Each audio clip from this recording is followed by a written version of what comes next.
Welcome into Jags A.M. here, October 26th. Kainani, Stevens, Brian Sexton, John Oehser. We're getting ready for Steelers week, and it's our last game before the bye, so we have to focus on this one and not get ahead of ourselves, right? Not in vacation mode yet. We're going to talk a little bit more in depth. We're going to get one of our insiders in here to talk Steelers, but we want to talk about our big things first. And first big thing is going to be Tomlin. Mike Tomlin has been the coach in Pittsburgh for quite some time now, and with him comes his reputation. And we got to hear a little bit from him, and Doug talked about his relationship with Tomlin and what he's known for. Yeah, I know Mike pretty well, and I've coached against him, several times now, and a lot of respect for him and what he's done there. As you mentioned, he's won a lot of football games, double-digit wins, most of his career, and that's pretty impressive. Obviously championships and things of that nature, and he does a great job of just getting his teams prepared. The way he messages his team, motivates his team. They play hard, they play physical, they're fast. It's a disciplined group, and they always have been. And it's just it's kind of the tradition of the Pittsburgh Steelers over time, through history. And he's definitely carried that on in his career there as the head coach. Brian, what's one thing that comes to mind for you when you think of Mike Tomlin? He fit in effortlessly. He was a young coach, Kai, when they hired him 15 years ago, coming off of Tony Dungy's staff, and Dungy obviously had ties to Pittsburgh, so they knew what they were getting. But in all these years, they've had Chuck Noll, Bill Cowher, and Mike Tomlin, and he's won a Super Bowl, just like Bill Cowher, not four like Noll, but he's been a really good coach and kept the Steelers mentality alive, right? That run the ball, play great defense. He's been tremendous and just seamless in Pittsburgh mentality. Well, you think of the Steelers, and the first thing you always think of is, in fact, they've had three coaches in 54 years. Mm-hmm. And so when I think of Tomlin, I think of the organization and how they are able to commit to an idea. And with Tomlin, when the organization does that, and they are committed to you, if they know you're doing the right thing, and if they know you're coaching to sort of this standard, then you can succeed. And with the Steelers, so much of it is, I kind of compare them to the way the Titans have played lately, where they're going to get the maximum out of what they have on the field. They're going to play to a certain way. And I always say with the Titans, I'm not so sure it's true this year, but they know how Vrabel wants them to play. Mm-hmm. Well, there's never any doubt with the Steelers what the expectations are. In the NFL, if you've got everybody working on the same page, everybody knowing how you're supposed to play, you're going to be in a lot of close games. And if you believe in the coach, you're going to win some of those games. So they really speak to that ideal. I mean, Jaguars fans are tired of hearing that after 30 years, but to me, that's the model franchise. Yeah. And even with New England having their run, I was with the Colts for 10 years. Pittsburgh, you always knew that they were going to compete. They had an ideal. They played to it, and Tomlin has fit right into that. I was going to say, that's exactly what it is. The Steelers' way has always been the same. Always. And his players love playing for him. He's a lot of fun to watch when he's mad at a press conference because he has no filter. I think he's been great for the game. And they also have the courage, the Steelers do, and they always have, not to, if Tomlin goes 7-10 this year, yeah. There won't be oh my goodness, it's the coach's fault. Right. It's always the coach's fault. Well, sometimes an organization, Cowher had slide years. Well, it wasn't the coach's fault. There were other things going on.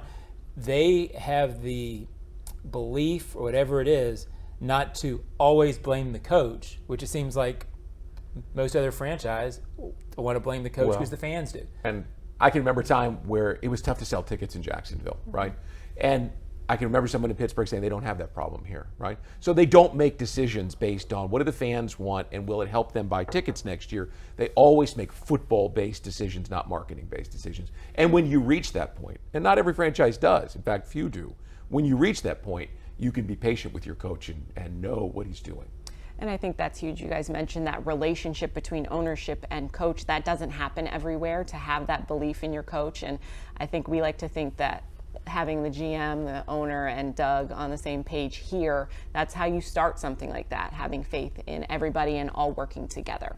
Our second big thing this week, or today, I should say, is going to be TJ Watt, because he's a really big thing, and he's a game wrecker. We heard Mike Tomlin talking about Trayvon being a game wrecker. This is their version of that. Trevor Lawrence talked about it yesterday. He's not just a pass rusher. He's a great defensive player. I mean, he's good against the run. He's good dropping in coverage. He just had a pick last week against the Rams, dropping out underneath in zone. So, I mean, he's just an all-around great player, and you got to always know where he's at. You got to have a plan for him. So it definitely puts some stress on you. And then you look at the other side, and they got Highsmith, who I played against actually in college. He went to UNC Charlotte, which is just funny seeing him again and just the career he's had. I mean, I knew he was going to be a stud when we played him his senior year there. He was giving us fits. So it's both those guys, really. That's what makes it challenging, too, is you don't have to worry about just one guy. You got one on each edge. So it's a challenge, and we're going to have a great plan for it, and we will. But, we're kind of working through all that right now, and it'll be a good battle Sunday. John, Trevor brings up there, it's not just TJ Watt, it's Highsmith on the other side too, and it's that combination that can be difficult for certain offenses to deal with. Well, and they've always got one. I mean, 30 years I've been covering the league, and it seems like, if it's not TJ Watt over there, it's somebody. Yeah. So, again, I think that speaks to when they draft a player like that, like TJ Watt, they know exactly what they want out of a player when they draft him, and they draft him for spots, they draft him for fit. He's been the perfect fit. To speak to your point, Guy, they really are built around their edge rushers' ability to get to the quarterback. The Jaguars are built overall defense, good edge players, not necessarily we are going to get to the quarterback every time. It's more of a team concept. So I don't know. It's almost like they're polar opposite ways to play good defenses, these two teams. Because the Jaguars are going to stop the run. The Steelers aren't really a great run defense because they... Which is amazing to hear. Well, but they play a 3-4, and they have committed to playing a lot of 2-5, really. I mean, they don't really emphasize stopping the run. They emphasize getting you in enough bad situations that they can have their edge rushers get to the quarterback and force mistakes. So they're a different kind of Steelers team. There's no question. There were times when you'd slam your head into the line of scrimmage over and over and over, and you'd leave the game with 18 rushing attempts for 29 yards. I mean, that's how good they always used to be against that. I understand they've changed things up a little bit. I watched the Rams game last week, and TJ Watt popped off the screen. So I went back just to confirm it and watch the replay, and he is a tremendous player because he can do so many different things. It's not just chase the passer. It's drop back in coverage and still be an explosive guy. And he makes everyone around him better. Ryan Clark, is that the safety who's on ESPN? Yes. Said this week that he thought he had a chance to be the greatest Steeler of all time. Just think about the great players they've had on that defense. How many Hall of Famers? And you're talking about, well, is he as good as Joe Green? Well, if you've got Ryan Clark suggesting that, a guy who played for the Steelers, who understands the mentality of that Steelers organization, it's a worthy conversation, and that tells you what you're up against. Yeah, I'm going to say he's not. John's weighing in. Steeler of all time, but I'll well, I'm not saying he is. I'm just saying if they're talking about, former Steelers are talking about it, that tells you what they think of the guy. But I get it. The conversation is interesting to have, and he's young. So he's already got 88 sacks, I think, in a sack era. Yeah, well, let's put it this way. If at the end of his career he keeps playing this way and he's a Hall of Famer, is he worthy of having conversations? Where does he belong in the greatest? Sure. Okay. Well, that's what I think what Ryan was saying. Let's go to our final big thing here today. Terrible towels. It's a tough environment to play in Pittsburgh, and Trevor Lawrence talked about what it means to him to go up there and play. One to check off the list, like playing in cool stadiums, historic places, and obviously Pittsburgh is just, they got a great, just their whole organization has like an aura around it that's really cool, and they had some obviously great players, some great teams. You always know kind of what kind of team Pittsburgh's going to have every year. I mean, super physical, great defense. Their offense is playing really well. I mean, that's just, what you're going to get. So they're really consistent. Coach Tomlin's obviously done a great job there, but I'm excited. I'm excited to play over there. We've played in some hostile environments, Kansas City, New Orleans. I think those are up there, and this will be another one that'll be a challenge and it'll be fun to play in. John, what's it going to be like at Heinz Field, or should I say Acrisure Stadium instead? Well, Heinz Field to me. When they get rolling, it's an impressive atmosphere. the other side of that is when the Jaguars have been good, they've gone up there and handled that atmosphere pretty well. And I think this is a team, it's silly to say you never worry about atmosphere because they're real in the NFL, but this team hasn't lost away from this city yet this year. They were a good road team last year. It's never really bothered them. They didn't win in Kansas City last year twice, but there's a lot of teams that don't do that. I don't know if that was the crowd as much as the team you're playing. Sure. So it's intense when the towels get rolling, when they start playing Renegade and late in the game, they pick their spot to do it. But I don't think that is something – I've seen teams get overwhelmed by it. I don't know that this Jaguars team will get overwhelmed by it. No, I don't think so. And Heinz Field is a great place to watch a game. It's not like old Three Rivers. I think they lost something when they left that old bowl ring. You were not welcome at Three Rivers Stadium, right? Now at Heinz Field, it has more of a nice feel to it. It's a nicer stadium. But when they're playing well, it's a tough place to win. We'll have to see how things go down on Sunday. Stay with us here on Jags A.M. We're going to go cross over here as we talk to our Steelers insider coming up after the break.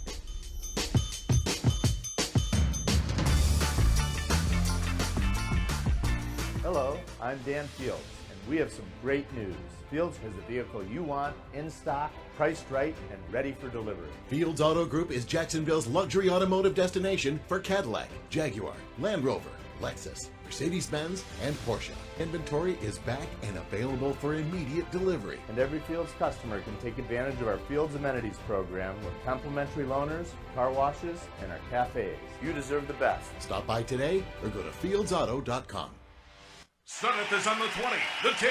Yes, another successful move to a new home. I tell you, folks, I've never seen a team more prepared than the Sudeth crew. With a dominating lead in training, trust, and efficiency, it's no wonder why Sudeth is the official moving company of the Jacksonville Jaguars. For the past 100 years, Sudeth has provided local, long-distance, and international moving services in Jags. While the Jags are moving the chains on game day, Sudeth is helping you on moving day. Visit Sudeth.com/Jags for a guaranteed quote. Since 2014, there's been only one official home builder of the Jaguars, Dreamfinders Homes. With quality-built homes and a speedy move-in process, we're in 20-plus communities in the best locations across Northeast Florida. Dreamfinders Homes is everywhere you want to live. So get off the sidelines, Jags fans, and get into the game. Let Dreamfinders help you navigate your home purchase and offer great interest rates.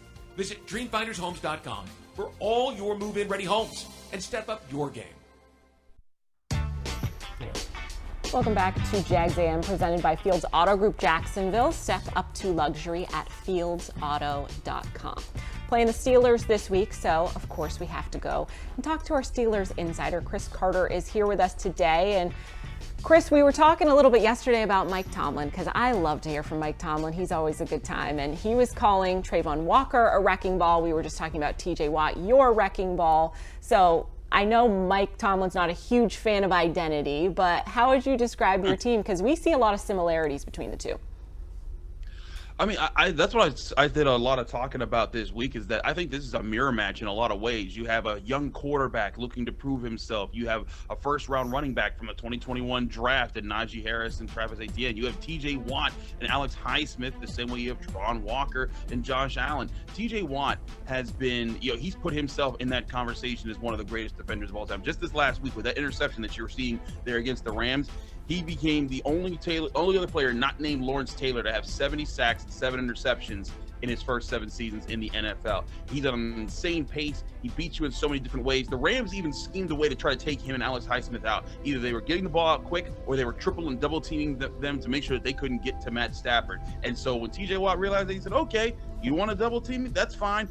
I'm going to drop back into coverage and wait for you to jump on that. So that's where the defense has kind of been so far. They've been relying on playmaking. There was literally a game they won where both Alex Highsmith and TJ Watt scored more touchdowns than the Steelers offense in the game. That's what they're trying to be right now. I think the Jaguars, they've had more success stopping the run than the Steelers so far. But one thing that the Steelers are also doing, they're coalescing a lot of new guys, a new linebacker core that they've brought in. Their defensive front has been missing Cam Hayward all season, and closer and closer all season long, they've been getting sharper on defense. Chris, when you look at this offense, Kenny Pickett's still trying to figure things out, and you guys kind of reminiscent of the Jaguars last year where you're getting down early and then he's doing, Kenny Pickett specifically is doing great in the fourth quarter. What is it about that? Is he just like when the stress is there and he turns it on, or how is he so good in the second half? It's more like he doesn't freak out and he takes what's in front of him. And it's so crazy. He jumps from a passer rating of 4-45 in the first quarter, which would be like half of what the worst quarterback is doing right now in the NFL, all the way up to 102 in the fourth quarter. That's how good he has been in the fourth quarter. He makes smart decisions. That's the guy that I covered when he played at the University of Pittsburgh. He would be clutch, though they want him to be more consistent in the first quarter, and he got more consistent in college. They're working on getting him more consistent in the pros. Kenny Pickett, though, I think the biggest thing is that you're seeing with the late fourth quarter plays, I think the game's slowing down for him in those moments because he's putting it on the line. He's kind of not thinking about just not turning the ball over. He's thinking about, hey, let me go out there and make the play. And the Steelers, they're trusting him to do that. And I think one thing that's really helping him, especially now, is the return of Deontay Johnson, his number one receiver, who came back in that Rams game. Now he has two number one guys in him and George Pickens that can line up on either side of the ball and distract the defense from being able to focus on one particular receiver, which could make for an interesting day. So Kenny Pickett still coming along. I think that when he is at his best, he is a really good decision maker who can take advantage of where the defense is trying to take one thing away and exposes another opportunity. And that's what the Steelers want him to be. Mike Tomlin said that's who they saw at Pitt. That's who they're hoping to get. And he now has, through 18 starts, 6 game-winning drives, 5 fourth-quarter comebacks. They just got to hope that clutch play expands into complete play, and then they'll have their franchise quarterback. People are so used to the Steelers as a run-centric team. Is there any sign that they're getting that going, or are they just going to be a passing offense? Oh, no, there's signs that they're getting that going, especially in the second half against the Jaguars and against the Ravens. The offensive line here, I think that's the biggest thing that's holding the Steelers back. Is Najee Harris and Jaylen Warren, they're the 1-2 punch the Steelers want at running back. They're physical. Najee Harris is more of a 5 and 8 yard guy that pushes the pile forward, who makes guys miss. Jaylen Warren's more of the straight speed. If you make a one-cut guy that can hurt you if you give him a lane. But the offensive line hasn't been great yet this year. Broderick Jones, the guy they drafted in the first round, he started against the Ravens, was good, but when Dan Moore Jr. came back from his injury, he went back to starting at left tackle and actually played well against the Rams. Mason Cole at center, he has been probably the weak link of the offensive line, but had his best game against the Rams, ironically, when he had Aaron Donald lining up across from him. Isaac Seumalo came in from the Eagles at left guard. He's been huge. This group just needs to get on the same foot, and that's where the Steelers want to be. They want to be a balanced offense. They don't want to be a pass-happy unit. They want to be able to run the ball. Mike Tomlin said it during the offseason to one of his draftees. He said, we want to build a goon squad. We want to be more physical than opponents, and that's why Mike Tomlin spoke so highly of Josh Allen, Javon Walker, and that Jaguars defensive front, because he knows that's a big challenge for his offense that's starting to figure out how to run the ball a little bit more consistently. But now you're going up against a bunch of big guys that aren't going to make that easy. So look for the Steelers to try to establish the run in this game, but not overly so. They still want to run play action. They still want to give Kenny Pickett a chance to make plays, but they want this to be a balanced attack from the offense. All right, Chris, thank you so much for joining us. We'll see you on Sunday for the game. Thanks for having me. All right, guys, we'll be right back. We're going to do He Will, He Won't, He Might as we look at players that might break out in the game on Sunday.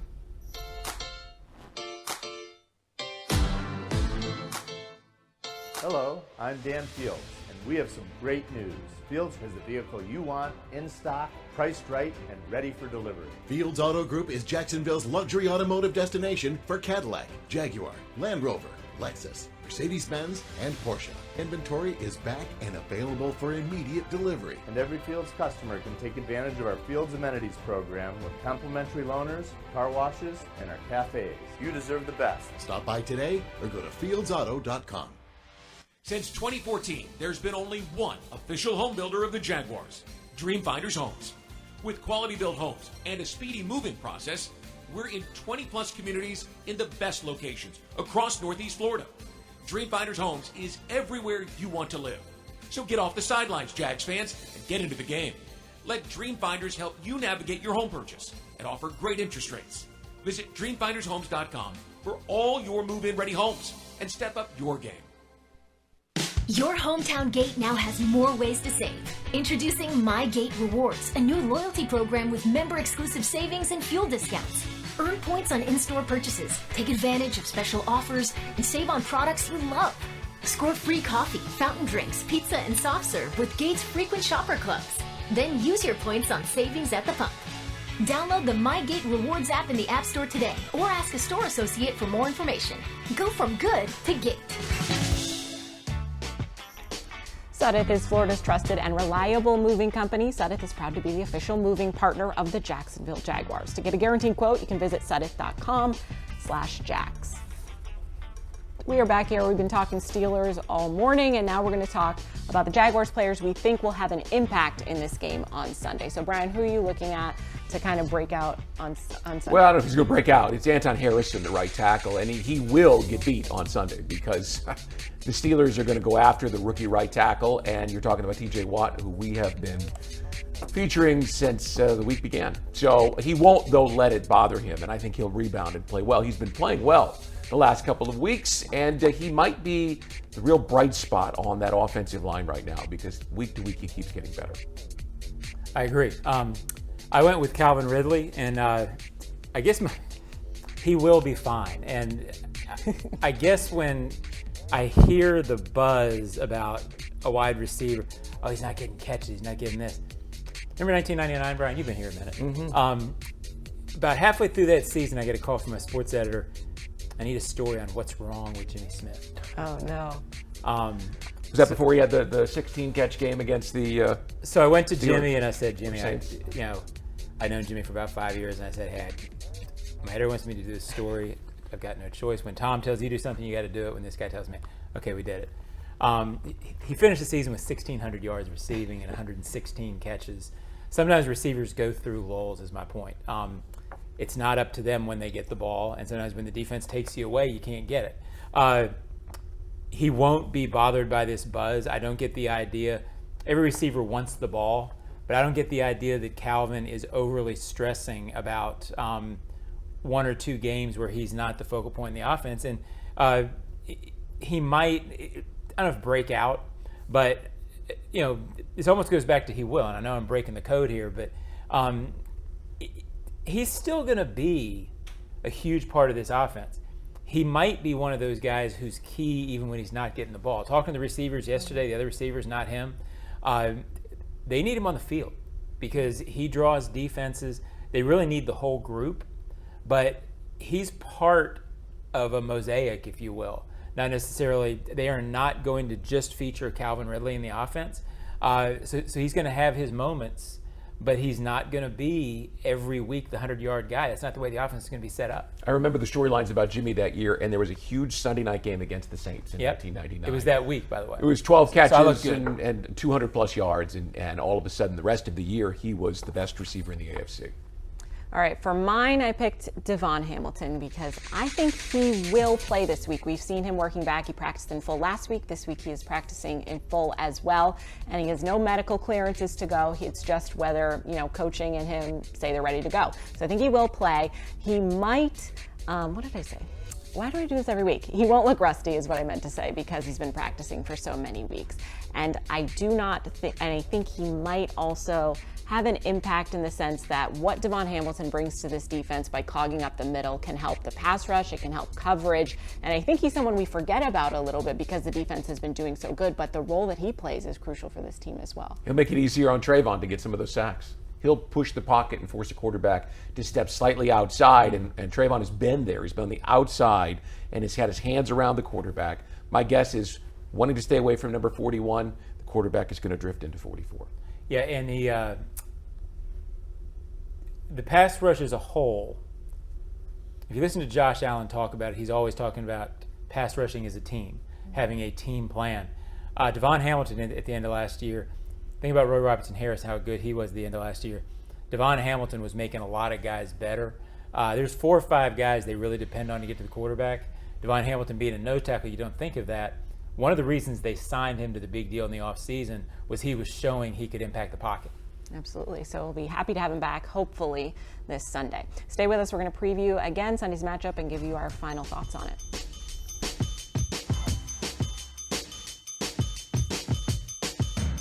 Hello, I'm Dan Fields, and we have some great news. Fields has the vehicle you want, in stock, priced right, and ready for delivery. Fields Auto Group is Jacksonville's luxury automotive destination for Cadillac, Jaguar, Land Rover, Lexus, Mercedes-Benz, and Porsche. Inventory is back and available for immediate delivery. And every Fields customer can take advantage of our Fields Amenities program with complimentary loaners, car washes, and our cafes. You deserve the best. Stop by today or go to fieldsauto.com. Since 2014, there's been only one official home builder of the Jaguars, Dreamfinders Homes. With quality-built homes and a speedy move-in process, we're in 20-plus communities in the best locations across Northeast Florida.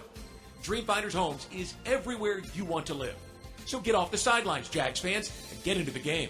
Let Dreamfinders help you navigate your home purchase and offer great interest rates. Visit dreamfindershomes.com for all your move-in ready homes and step up your game.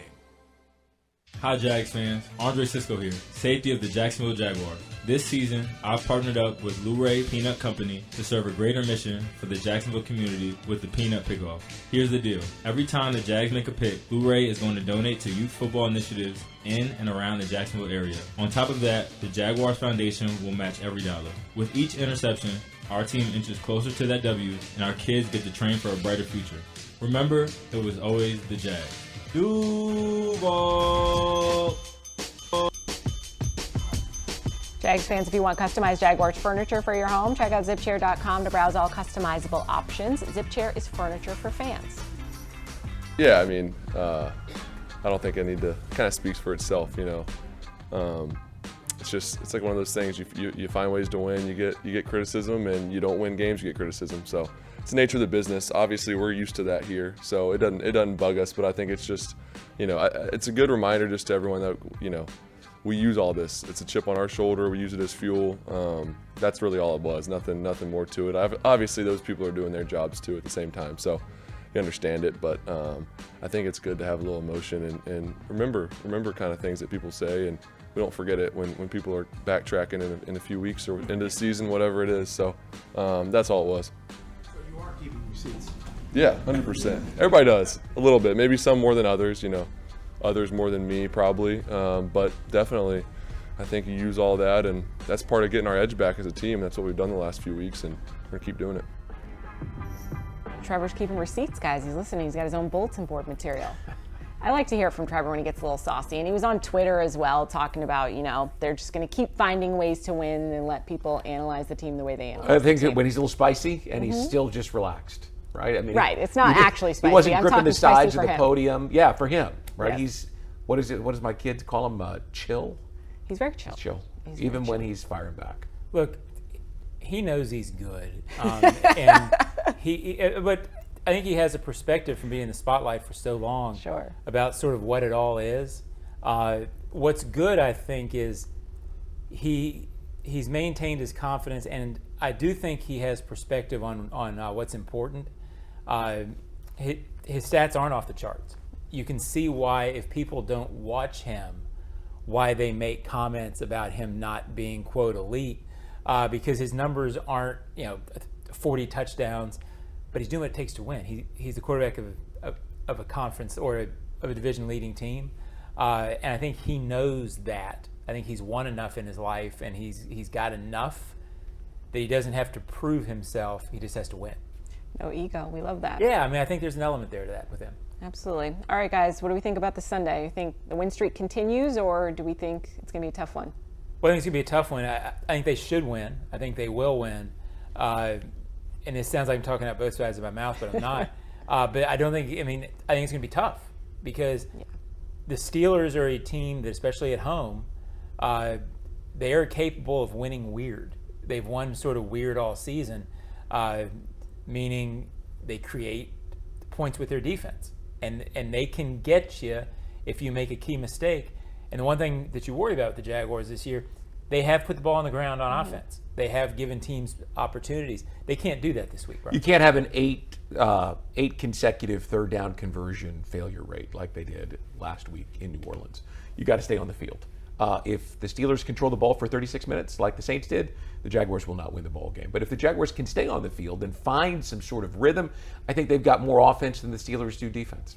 All right, I'm going to ride the wave. I think we'll go in to the break on a 5-game I think they will streak. too. So let's do it. I think they win the game. Absolutely. All right, we'll have you covered for our full coverage on Sunday, and then we'll be back with a full recap here on Jags A.M. on Monday morning. Enjoy the game.